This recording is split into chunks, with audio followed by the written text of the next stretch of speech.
So mga tol, kakatapos lang po ng laban sa Riyadh, Saudi Arabia sa pagitan ni WBC Lightweight World Champion Shakur Stevenson versus Josh Padley. Ang inaasahan po ng karamihan na tatalunin lang ni Shakur Stevenson itong British boxer, ganyan po ang nangyari. Tinalo po ni Shakur Stevenson si Padley via technical knockout sa round 9. Hindi po kinaya ni Padley mga tol ang lakas ni Shakur Stevenson, at dahil sa panalo ni Stevenson, napanatili po niya ang kanyang WBC Lightweight World title. Nananatili pa rin po siyang walang talo. Umabante na po ang record sa 23-0 with 11 knockouts. Habang nakalasap naman po ng kauna-unahang talo si Padley, bumagsak na po ang record niya sa 15 wins and 1 loss with 4 knockouts. Dahil tapos na ang laban ni Shakur Stevenson mga tol, maya-maya lang po magaganap na ang bigating rematch sa pagitan ni undisputed light heavyweight world champion Artur Beterbiev versus former world champion Dmitry Bivol. Makabawi na kaya itong si Bivol kay Beterbiev sa pangalawa nilang paghaharap?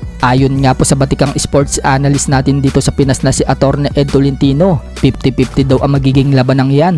Pero kahit ng 50-50 mga tol, papabor daw siya dito kay Artur Beterbiev. Mauuwi pa rin daw yan sa desisyon mga tol. Pabor dito kay Artur Beterbiev. At sa tingin umano ni Atty. Ed, magkakaroon daw yan ng flash knockdown. Mapapabagsak daw ni Beterbiev itong si Bivol, pero makakabangon pa din daw ito at matatapos daw ang round 12. Magaling din daw kasi itong si Bivol mga tol, maggalaw sa itaas ng ring. Pero kung magiging okay daw ang tuhod ni Beterbiev mga tol, baka daw makuha nito ang knockout win. Na-injured na daw kasi dati itong si Beterbiev mga tol sa tuhod, kaya yan daw siguro ang isa sa faktor kung bakit hindi daw na knockout ni Beterbiev si Bivol sa una nilang paghaharap. Sa kabilang banda naman mga tol, nagpakita po ng bundle na dolyares at bundle na 1,000 pesos si former 3 Division World Champion General Casimero sa post nito sa kanyang FB. Parang ipinamumuka ni Casimero yan mga tol sa mga bashers niya na hanggang bash na lang ang mga ito, habang siya ini-enjoy ang perang kinita niya sa pagbaboxing. Bukod dyan mga tol,